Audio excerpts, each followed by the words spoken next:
Poland के work permit open हो गए हैं 2025 में। अगर आप भी पाकिस्तान या किसी भी कंट्री से पोलैंड के वर्क परमिट हासिल करना चाहते हैं तो मेरी वीडियो एंड तक लाजमी करें। मैं आपके साथ शेयर करूंगी कि पोलैंड के ने कौन से वर्क परमिट ओपन किए हैं, उसकी कौन सी टाइप्स हैं, उसमें आपको क्या बेनिफिट्स मिलेंगे, आप उसका टोटल प्रोसेस, आपकी फ़ीस कितनी आपको फ़ीस देनी पड़ेगी, उसका कितना प्रोसेसिंग टाइम है, क्या डॉक्यूमेंट्स उसमें रिक्वायर्ड हैं, कंपनी आपको कितनी सैलरी पे करेगी, और उसके अलावा आपको रिहाइश मिलेगी, ट्रांसपोर्ट, ऑल बेनिफिट्स आपको इस वर्क परमिट में। और आपको किसी एजेंट की भी हेल्प लेने की ज़रूरत नहीं है। ये वर्क परमिट आप खुद भी अप्लाई कर सकते हैं। स्पेशली मैं इसमें आपको स्टार्ट से लेकर एंड तक ऑल डिटेल्स दूंगी, जिसके थ्रू आपको ईच एंड एवरीथिंग क्लियर हो जाएगी कि आप पोलैंड का वर्क परमिट 2025 में कैसे अप्लाई कर सकते हैं। सबसे पहले बात करेंगे कि पोलैंड ने 2025 में मशरूम पिकर्स के जो है वो वर्क परमिट ओपन कर दिया, जिसे नॉन यूरोपियन कंट्रीज़ में, जैसे कि पाकिस्तान, इंडिया या जो भी नॉन यूरोपियन कंट्रीज़ में आते हैं। स्पेशली पाकिस्तानी, जो हमारे पाकिस्तान के लोग हैं, बहुत ज़्यादा उनकी ख्वाहिश होती है यूरोप या किसी अच्छी कंट्री में मूव करने की, बेटर अपॉर्चुनिटीज़ के लिए। तो ये वीडियो उनके लिए है। तो जी, बात कर रहे थे कि 2025 में पोलैंड ने ओपन किया है मशरूम पिकर्स के, और इसके अलावा जो है वो मशरूम पैकिंग और स्टोरेज, उनको स्टोरेज स्टाफ भी है, वो भी रिक्वायर्ड है। साथ बात करें तो जो फार्म हेल्पर्स हैं और जनरल लेबर्स वगैरह हैं, उनकी भी उनको ज़रूरत है। ये 3-4 कैटेगरीज मैंने आपको बता दी हैं जिसमें आप अप्लाई कर सकते हैं। अब मज़ीद बात करें तो इसमें आप लेडीज़ भी अप्लाई कर सकती हैं, इसमें जेंट्स भी अप्लाई कर सकते हैं, ये दोनों के लिए हैं। अब इसमें मज़ीद कुछ उनकी बुनियादी शराइत जिसे कहा जा सकता है कि हम बात करें तो वो क्या है, उम्र की क्या हद है। उसमें बात करें तो उम्र जो है वो 18 साल से 55 साल तक होनी चाहिए। एक बहुत अच्छी जो है वो एज लिमिट उन्होंने आपको दी है। 18 से 55 साल के अंदर आप इसे अप्लाई कर सकते हैं। अगर आप में कोई भी तालीमी काबिलियत नहीं है, कोई तजर्बा नहीं है, तो कोई मसला नहीं है। आपको ट्रेनिंग प्रॉपर फ्राहम की जाएगी। आपको इस चीज़ के, इस काम से पहले आपको प्रॉपर वो ट्रेनिंग दी जाएगी।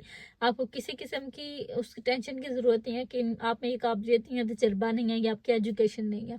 तो आपको ये है कि आपको सिर्फ और सिर्फ उनकी एक रिक्वायरमेंट है कि आपको जिस्मानी और सेहत, आपकी जिस्मानी तौर पर आपको फिट होना ज़रूरी है। आपकी ज़ुबान का जो है वो, अगर आप पोलिश ज़ुबान का बुनियादी इल्म है तो वो ज़्यादा अच्छा है। थोड़ी बहुत अगर आप इंग्लिश जानते हैं या इतना नहीं मैटर करता, बट अगर आप थोड़ा बहुत इस चीज़ को जानते हैं तो आपके चांसेस जो है इंग्लिश ज़ुबान भी थोड़ी बहुत बोल सकते हैं, तो वो भी आपके लिए एक पॉजिटिव जो है वो पॉइंट कह लेंगे, हो सकता है। अब इसे मैं आगे मज़ीद बात करूँ कि हम वर्क की जो डिटेल्स, काम की तफसीलात की बात करूं कि आपको क्या काम, कितने इसका टाइम लिमिट है, आपकी सैलरी कितनी होगी, कितने आवर्स आपको काम करना पड़ेगा, और इसके साथ आपको क्या बेनिफिट्स दिए जाएंगे। तो मैं आगे नेक्स्ट आपके साथ ये शेयर करने लगी हूँ कि आपको कितनी डिटेल, मतलब इसमें क्या क्या चीज़ें आपको बेनिफिट्स इसके साथ मिलेंगी।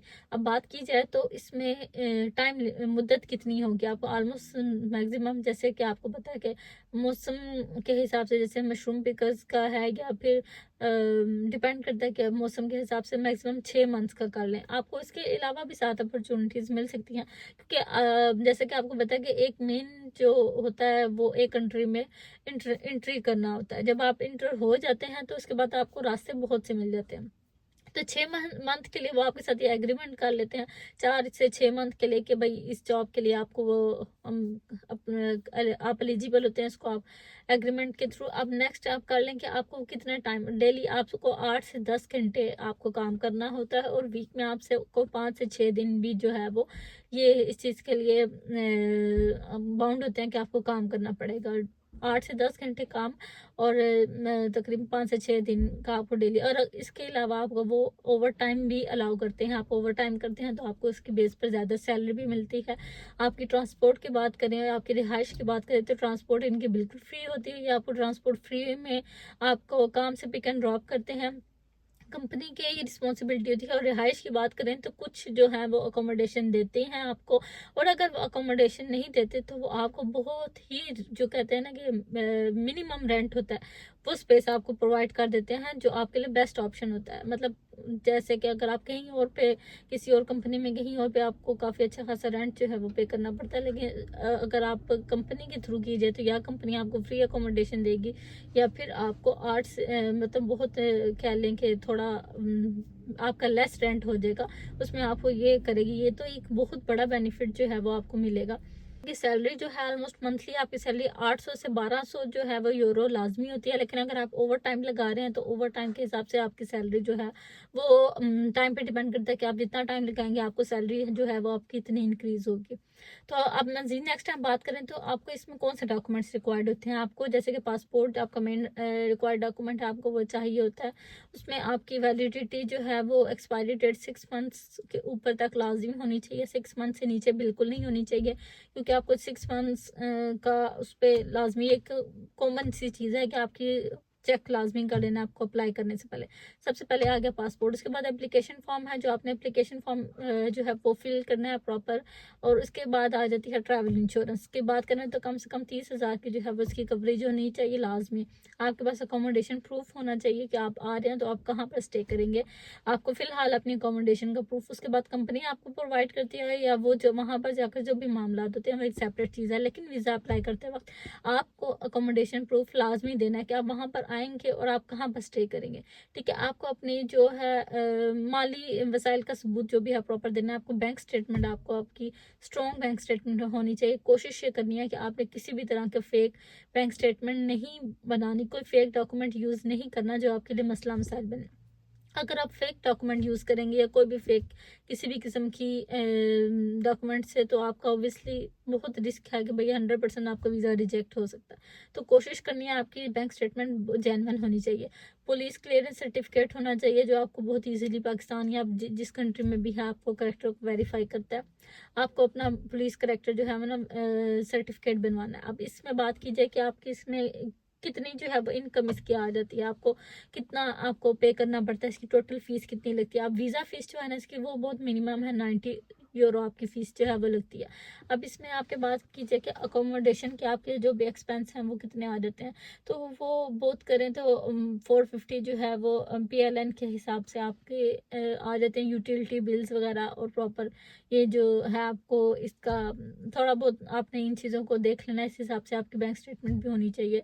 और दीगर अखराजात जैसे ट्रैवल इंश्योरेंस वगैरह हो गया, और ज़ाती तौर पे आप जो भी आपके एक्सपेंस हैं वो उस हिसाब से आपके पास कुछ ना कुछ होने चाहिए कि आप शो कर सकें कि अगर आप वहाँ पर जाते हैं तो आप अपना एक्सपेंस खुद बेयर कर सकते हैं, जिसे बैंक स्टेटमेंट भी कहते हैं। स्ट्रॉन्ग बैंक स्टेटमेंट आपकी होनी चाहिए। अब इस एप्लीकेशन देने का तरीका क्या है, इसमें मैं आपसे ये भी चीज़ शेयर कर देती हूँ।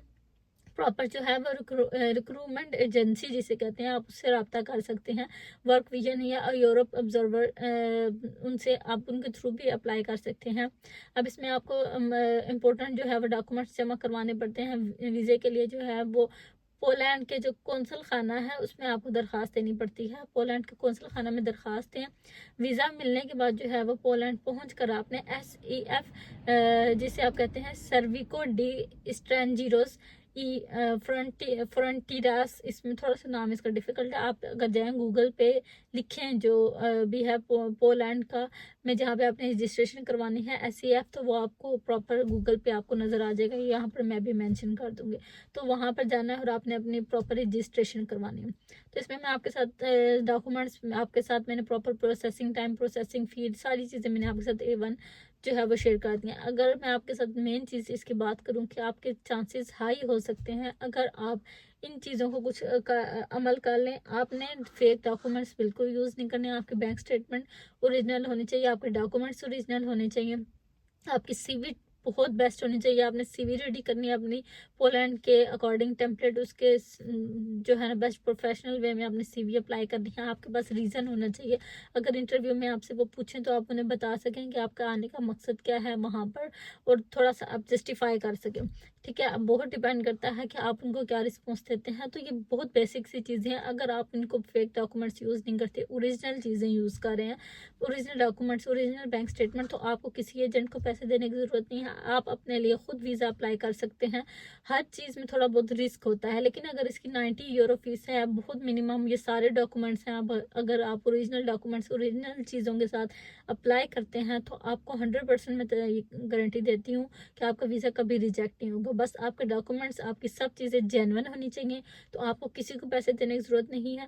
तो ये बहुत बेस्ट जो है वो अपॉर्चुनिटीज़ है, स्पेशल पाकिस्तानियों के लिए और जो भी नॉन यूरोपियन कंट्रीज़ में रहते हैं उन सब के लिए। मेरी वीडियो को लाइक करें, फॉलो करें, सब्सक्राइब करें, ताकि नेक्स्ट मेरी वीडियोस आप तक पहुंच सके, ताकि मैं नेक्स्ट मोटिवेशनल बहुत सी इंफॉर्मेटिव वीडियोस वर्क परमिट के अकॉर्डिंग जो है वो बनाऊंगी और आप सबके साथ इंशाल्लाह शेयर करूंगी। अल्लाह हाफिज़।